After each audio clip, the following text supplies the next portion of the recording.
Good morning, students. We are going to do the second part, animal husbandry, of the lesson Improvement in Food Resources.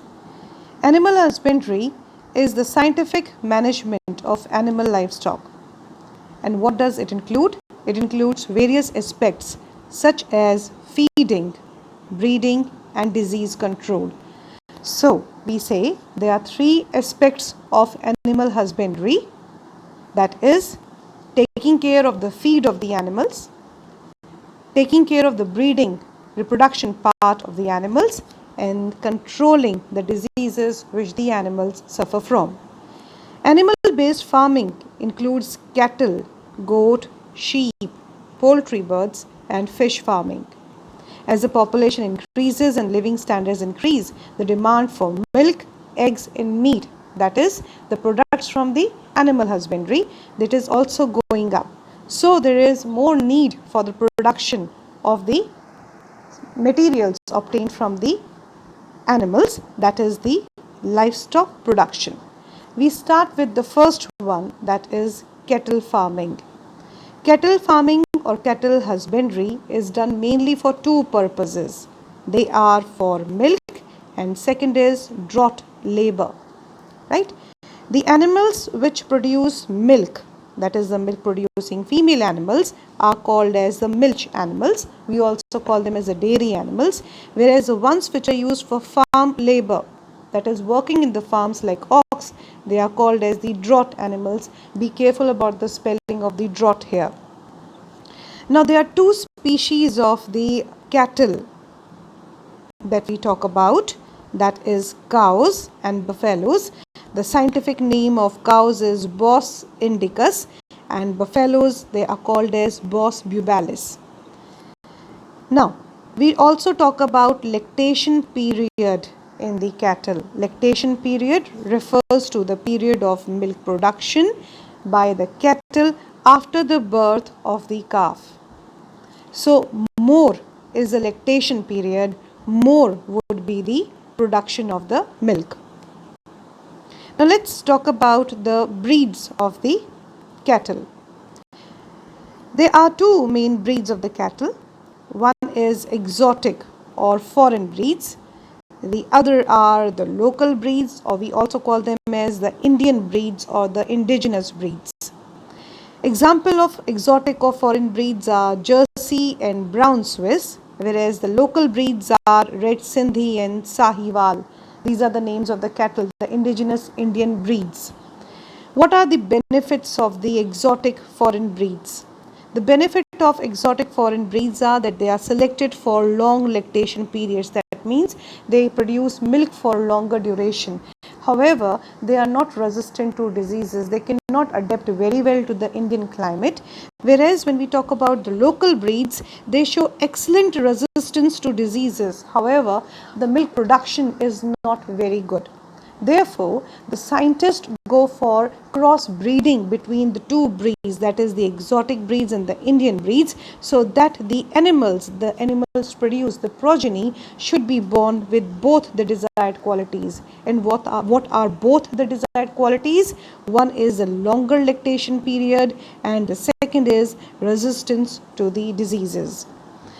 There are other factors also involved here when we talk about the cattle, and they are the maintenance of the cattle and taking care of the shelter. What kind of a shelter should the cattle have?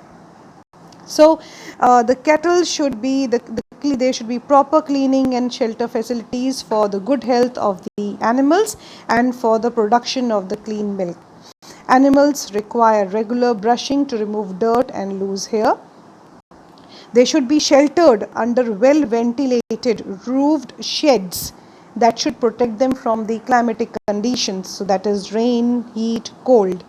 The floor of the cattle shed should be slopey so that it can be dried easily and cleaned easily.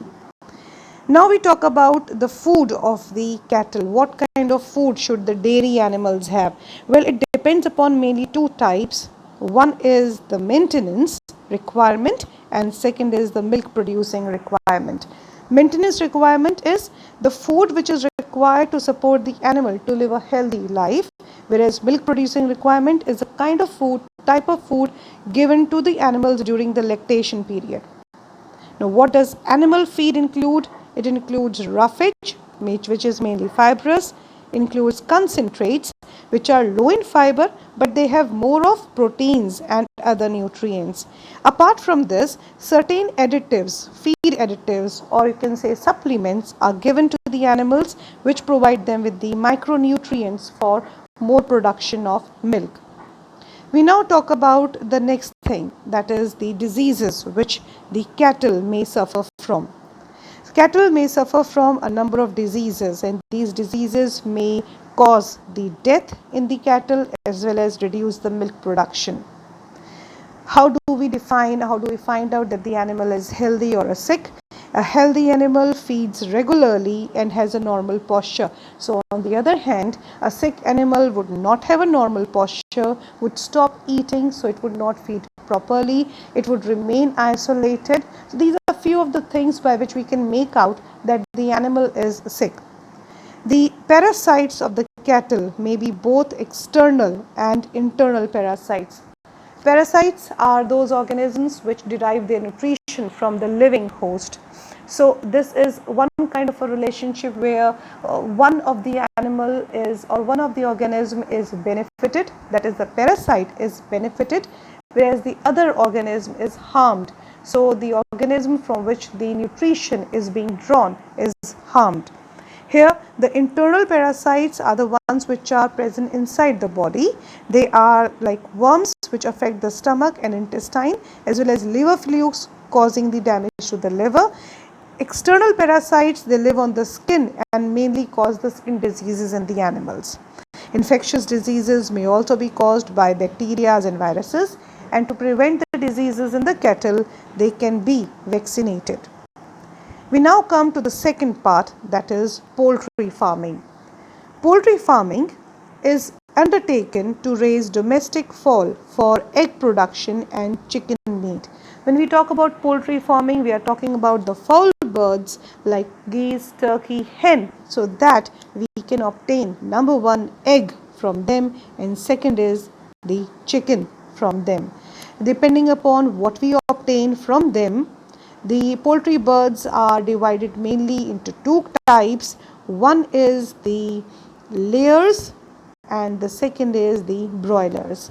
Layers, they are the chickens which lay the eggs, whereas broilers are the ones which are farmed for the meat. So two things, the birds which give the eggs and the birds which are sold in the market for meat.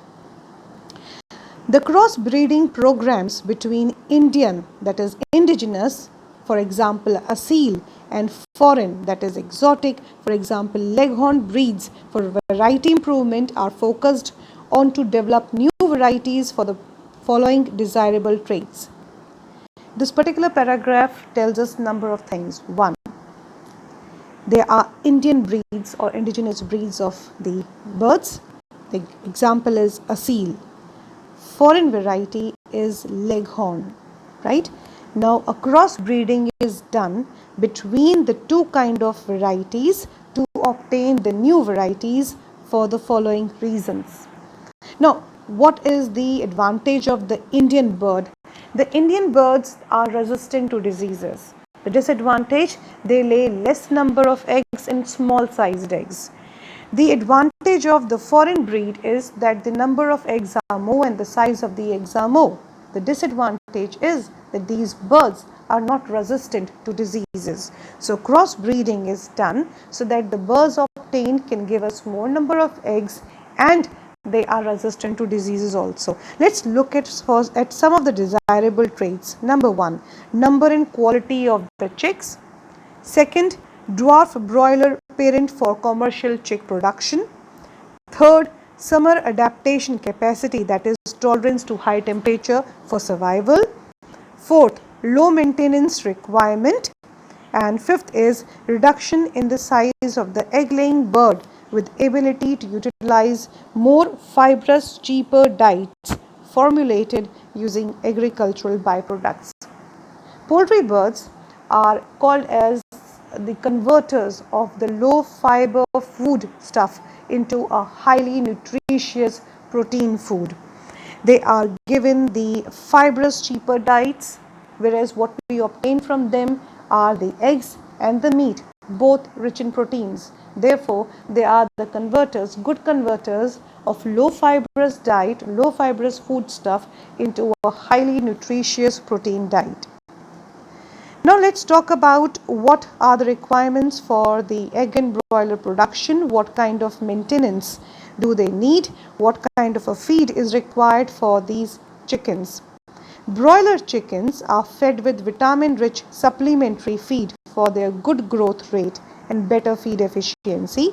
Care is taken to avoid the death rate, mortality in these birds, and also to maintain feathering in carcass, that is skeleton quality. They are produced as broilers and sent to market to be sold as meat. For good production of poultry birds, good management practices are important, and these include maintenance of temperature so that the birds survive, that is summer adaptation capacity also, so they can withstand the variation in the temperature conditions, hygienic conditions in housing and poultry feed. So when the birds are given the feed should not be contaminated. That is one thing that has to be seen. Also, the cages where the birds are kept should be well ventilated. The cages should be such that they can protect the birds from the other animals or the predators. Plus, it should be ventilated. So, this is what we talk about hygienic conditions here. They should also prevent and control diseases and pests. The housing, nutritional and environmental requirement of broilers are somewhat different from those of egg layers. The ration, daily food requirement for broilers is protein rich. They are being sold in the market for meat with adequate fat. The levels of vitamin A and K is kept high in the poultry feeds. We talk about the diseases that the poultry birds suffer from. They suffer from diseases caused by virus, bacteria, fungi, parasites, as well as the deficiencies of the nutrients, that is the nutritional deficiencies. How to control these diseases? So these necessitate proper cleaning where the birds are kept, sanitation, spraying of disinfectants at regular intervals.